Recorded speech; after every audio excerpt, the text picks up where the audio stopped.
Hello everyone, आज हो 21 अगस्त और आज इस वीडियो में हम बात करने जा रहे हैं जियो फाइनेंशियल सर्विस के बारे में। 334 रुपये का शेयर है। आज अगर हम देखें तो ना ही तेज़ी है ना ही गिरावट है, लेकिन एक महीने का ग्राफ भी देखोगे तो 2% का डिक्लाइन ज़रूर है।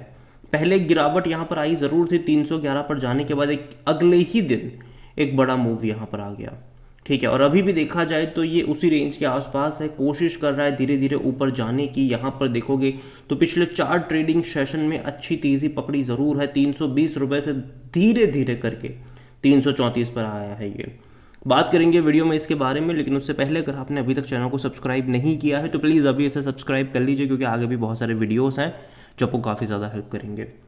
तो जियो फाइनेंशियल सर्विस 334 रुपये का शेयर, एक महीने में कोई मूव नहीं है, लेकिन लिस्टिंग से लेकर अब तक काफ़ी अच्छी तेज़ी दिखा चुका है, लेकिन एक बड़े करेक्शन से गुजरा भी है बीच में। एक शानदार तेज़ी थी ये, 200 रुपये से ऑलमोस्ट 400 पे चला गया था, पैसा डबल कर दिया था, लेकिन उसके बाद जो गिरावट शुरू हुई है ये 310 रुपये का मुंह देख कर भी आया है।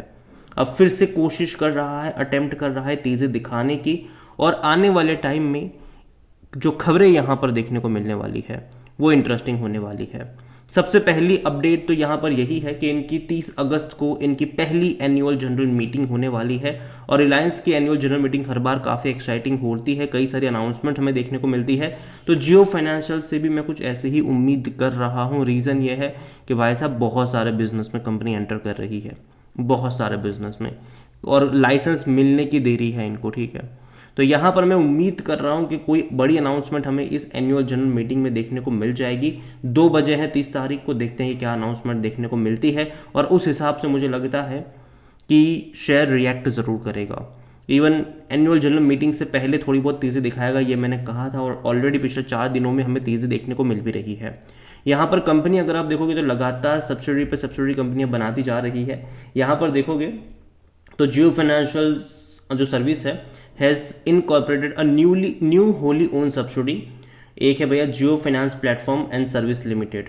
तो यहाँ पर देखा जाए तो जियो फाइनेंस की ऐप भी इन्होंने लॉन्च कर दी है, जहाँ पर कई तरीके की सर्विसेज ये प्रोवाइड करवाने वाले हैं। और company has form the new subsidy for the business of distribution of financial product. कई सारी फाइनेंशियल प्रोडक्ट आपको यहाँ पर देखने को मिल जाएगी इस कंपनी को लेकर। अगर देखा जाए तो in the filing Jio financial further said that the promoter group and companies have no interest in cooperation of these new subsidiaries.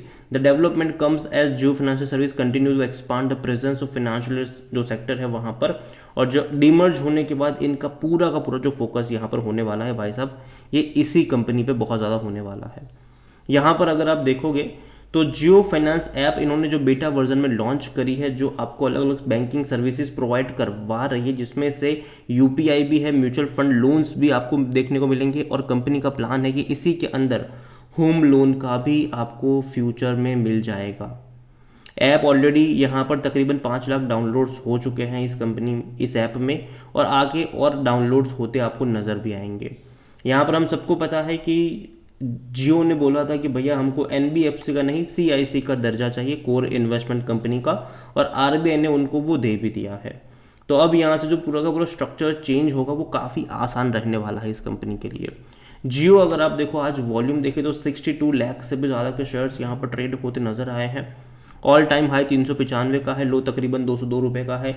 Market cap इसका 2 लाख करोड़ से भी ज़्यादा का देखने को मिल रहा है।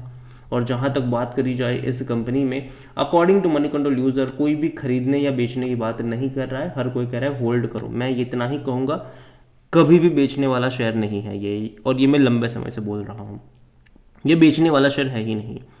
इसको रखे रहो अपने पोर्टफोलियो में 4-5 सालों के लिए। डेफिनेटली बहुत सारे बिजनेस इस कंपनी के अंडर में आपको देखने को मिलेंगे, चाहे वो इंश्योरेंस के हो, चाहे वो म्यूचुअल फंड्स के हो, चाहे वो होम लोन्स के बिजनेस हो, चाहे वो क्रेडिट कार्ड के बिजनेस हो, चाहे वो ब्रोकिंग का बिजनेस भी क्यों ना हो। बहुत सारे बिजनेस आपको इसी एक अंडर रूफ में देखने को मिलने वाले हैं, और वो सारे बिजनेस में पोटेंशियल बहुत ज़्यादा रहेगा ग्रो करने का, क्योंकि इनके पास यूज़र बेस बड़ा तगड़ा है। इनके कई सारे इतने बड़े लीवर्स हैं जिसका वो आसानी से इस्तेमाल कर सकते हैं। जियो फाइनेंस ऐप जो है उसका जो क्रॉस प्रमोशन है वो अपनी खुद की माई जियो ऐप में करते नजर आएंगे, आपको याद रखिएगा। ठीक है, इवन जियो सिनेमा में भी उसका प्रमोशन शायद करते नजर आए, जो क्रॉस प्रमोशन है करते नजर आ जाएंगे आपको। तो ये चीज़ें हैं, इनके पास लीवर बहुत ज़्यादा है, इनका यूज़र बेस काफ़ी स्ट्रांग है। और जहाँ तक बात करी जाए कंपनी को लेकर, तो अभी तक देखो डिविडेंड तो कोई अनाउंस हुआ नहीं है, और मैं मानता हूँ कि वो आपको जो डिविडेंड है वो पे करने वाले भी नहीं है, क्योंकि कंपनी अभी पूरे एक्सपांशन के मोड में चल रही है, तो पैसा निकालेंगे तो नहीं यहाँ से। और जहाँ तक बात करें इनके वैल्यूएशन की, तो डेफिनेटली आपको महंगा लग सकता है, 133 134 का इसका पी रेशियो है। लेकिन हमें समझना होगा कि अभी भी कंपनी के जो इतने सारे बिजनेसेस हैं उससे रेवेन्यू अभी तक कुछ आया ही नहीं है, क्योंकि बिजनेस अभी शुरू भी नहीं हुआ, क्योंकि लाइसेंस इनको अभी तक मिले नहीं है। लेकिन जैसे ही लाइसेंस मिल जाएंगे, कंपनी एक फुल फ्लेज में काम करना शुरू करेगी, तो वहाँ से जो रेवेन्यू आएगा, वहाँ से जो प्रॉफिट्स आएगा, वो काफ़ी बड़ा होगा। कोई भी एनालिस्ट हालांकि अपनी राय यहाँ पर नहीं दे रहा है। और जहाँ तक बात करें इनके फिनेंशियल्स को लेकर, तो देखो जो इनका एग्जिस्टिंग बिजनेस है वहाँ पर ग्रोथ नहीं है, क्योंकि लंबे समय से रेवेन्यू 480 490 करोड़ में ही सिमटा हुआ है, प्रॉफिट भी 300 करोड़ के अंडर ही सिमटा हुआ है। लेकिन इसीलिए कंपनी अलग अलग बिजनेस ट्राई कर रही है, और फाइनेंस इनका मेजर गोल यहाँ पर फ्यूचर में होने वाला है, मेजर गोल होने वाला है। और कहीं ना कहीं अब यहाँ से जैसे बिजनेस ओपन अप होंगे, मुझे लगता है कि रेवेन्यू में आपको 100% तक के भी ग्रोथ देखने को मिलेंगे बहुत जल्दी। लेकिन हाँ, बिजनेस का खुलना ज़रूरी है, और जैसे ही रेवेन्यू प्रॉफिट्स बढ़ेंगे, ये जो आप पी रेशो हाई देख रहे हो वो आपको एडजस्ट होता भी नज़र आ जाएगा। जहाँ तक शेयर होल्डिंग के बारे में देखें, तो प्रमोटर की होल्डिंग 47.12% की है, 4.04% म्यूचुअल फंड के पास है, 7.84% डोमेस्टिक के पास है, 17.55% एफ लेकर बैठे हुए हैं यहाँ पर। और अगेन मैं कह दूँ, लिस्टिंग से लेकर अब तक इंस्टीट्यूशन सिर्फ और सिर्फ बिकवाली ही कर रहे हैं, चाहे वो म्यूचुअल फंड हो, डोमेस्टिक हो या फिर एफ हो। लेकिन उसकी वजह भी ये है कि जैसे ही ये लिस्ट हुआ था, ऑलरेडी बहुत सारे इंडेक्स का पार्ट था, वहाँ से इसको हटना था, तो एक आउटफ्लो स्टार्ट होना ही था। लेकिन आने वाले टाइम में कंपनी में जब बिजनेसेस शुरू हो जाएंगे बड़े पैमाने पर, तब मुझे लगता है कि एक इनफ्लो स्टार्ट होगा। उसका मेन रीज़न ये भी है कि इनको कई सारे इंडेक्स में तब आपको जगह मिलती नज़र आएगी। जैसे कि बीच में चर्चा थी कि निफ्टी नेक्स्ट 50 का पार्ट बन सकता है, BSE 100 का पार्ट, मॉर्गन स्टैनली इंडेक्स का पार्ट।